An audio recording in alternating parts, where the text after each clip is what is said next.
Hey, what's going on? The YouTube land world guitar fam and friends. Coffee sips. Tomorrow is the launch for the Strumming Doctor course. I'm pretty excited about it. There's gonna be a lot more tips and stuff coming out over this week too, just to kind of give you a taste of what the Strumming Doctor course covers. And as of today, the first full module is out and available to everyone. If you haven't created your free Guitar Fam account, go there. It's free to sign up, and then the first module of each of our premium courses is complimentary, so you can go through that. And that's the first module of the Strumming Doctor is one of those modules that you get for free when you create your free course. So go do that.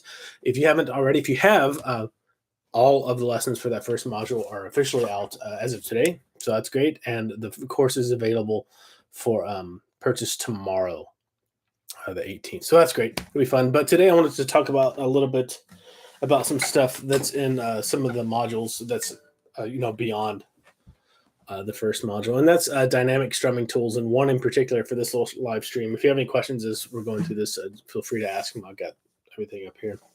Hey, Eric. Hey, Susan. Hey, Jake. What's going on? So the main thing that I hear a lot of people who are like pushing the intermediate range for strumming and playing in general are like, my strumming sounds just like I'm doing this kind of stuff, right? Just sounds like jigga, jigga, jigga, jigga. No dynamics, no depth, no dimension. So I wanted to focus on one. There's a lot of different dynamic strumming tools in the Strumming Doctor, but hey, Udian, I think I said that right. Maybe not. How's it going on YouTube? But one of the things that I really like to think about when I strum is the drum kit, or like just the drummer. How is he playing? How can I listen to it and harmonize what he's doing? And I always think, how can I make my guitar, my acoustic guitar, and I'm strumming sound more like a drum?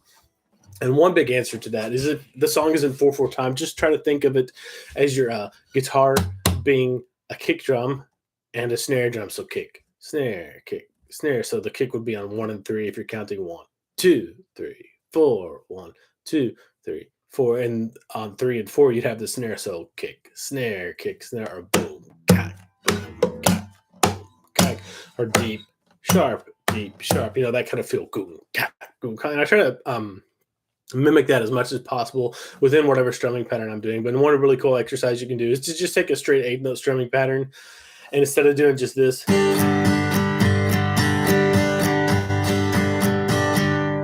just hitting all 6 strings or most of the strings for all your, go 1 and on just like the lower 2 or 3 strings, and then 2 and. So 1 and 2. And then for 3, go bass, strings, and then 4 on the higher strings. And what that's going to do is going to give you this nice.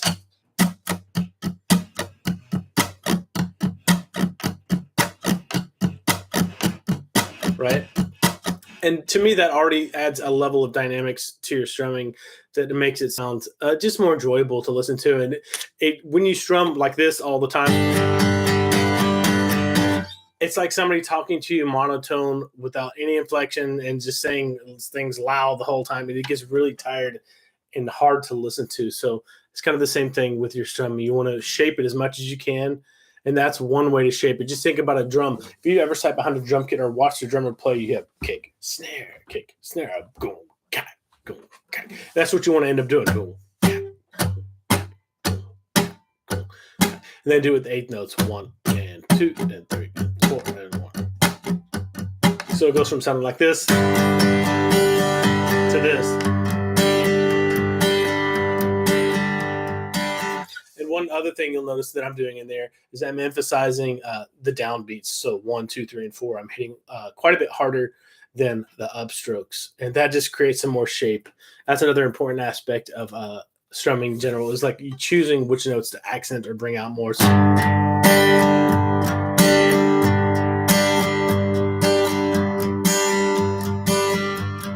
you can take your strumming from this, implement that drum and bass and snare, kick and snare idea with accents on hitting the 1s, 2s, 3s, and 4s harder, and the upstrokes really super light. And that always reminds me of when I play like that. It's a collective soul song, and it starts all.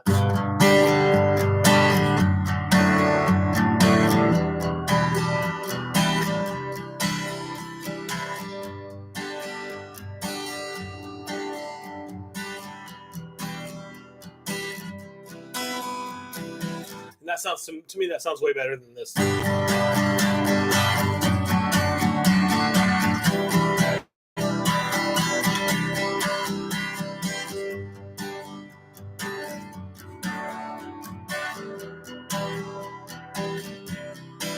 And those are just a couple of little tips that you can start implementing in your playing to make your strumming more dynamic. What's the word? More soulful. It just has a lot more feeling to it. So it's not as just because that's one thing. Uh, People, like a lot of people, fall into the trap of doing, and one reason for that is because they just aren't aware of it. Like they're just like, okay, I got my chord changes down, I got my strumming down, I can play in time. What's next? How am I going to make this sound a little bit more musical? And that's one of the ways to get started. And there are a lot more dynamic strumming tips in the Strumming Doctor. I think that's covered in Module 3. Jerome says, Jerry says, drum analogy is perfect. Yeah, thanks, man. It's just I remember, like, I thought about this, but I just followed the music until I was in jazz band in college. The first year of jazz band, my band director, who's a trumpet player, one of my heroes, Dr. Snyder, said, your job is to harmonize what the hi-hat is doing in a jazz band.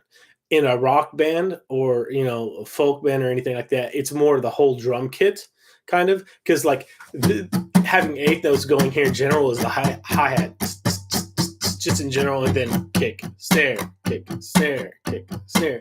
And you can get into a lot more advanced things like picking out single bass notes to make it even more dynamic sounding, and getting some bass, not walking bass lines, but some walk downs and walk ups and things like that in there. And that really gets you to where you sound like you're a full band, because you have those bass notes, bass. You have the guitar going at eighth notes, that's like your hi-hat or just, regular guitar strumming. And then on kick, snare, kick, snare. So you end up with bass, guitar, acoustic guitar, or electric, doesn't matter which one. And then you end up with the whole drum kit. So you get a whole band going. And that's really the goal. One of the main goals of the Strumming Doctor is to get your feel for your strumming and your strumming dynamics up to a new level as far as musicality goes. That, just regular technique and timing, and just being able to pick out and pull out strumming patterns you hear in your favorite music. Anyway, that's today's kind of a tip of the day. There's let's see, like I said, the last lesson of the first module for the Strumming Doctor went out today. So the entire first module is up and ready for anyone who wants to go through it. If you haven't created a complimentary account on guitarfam.com yet, that's all you have to do. Go create your account, and then you can go through the entire first module and see if that course is for you. If it is, you can buy it tomorrow. It'll be available for purchase tomorrow. Thanks everyone for showing up. Hope it was quick today. I did post a video on YouTube, just a quick clip from one of the videos in Module 3 that talk about dynamic strumming on YouTube. So you might want to go watch that too. But this is the kind of stuff that you really have to think about at first and be really intentional about it. But after a few weeks of practicing it every day, it'll start to become more ingrained. It may take anywhere from a week, to a couple months. But if you're consistent at it and really intentional about it, you get to where you don't have to think about it as much, and you just kind of naturally do it. I guess that's it. I have a lot more lead guitar stuff in my brain right now, because as soon as the Strumming Doctor launches, I'm shifting gears to more lead guitar. That's more improvisational, looper based, and even a lot of blues based stuff. So I'll be looking forward to go and do a lot of live streams with you guys, in addition to a lot of YouTube videos that just will be really helpful for how to use scales, how to start improvising leads, things like that. So I'm excited about that stuff too. Anyway, guys, have a great day. I'll see you later.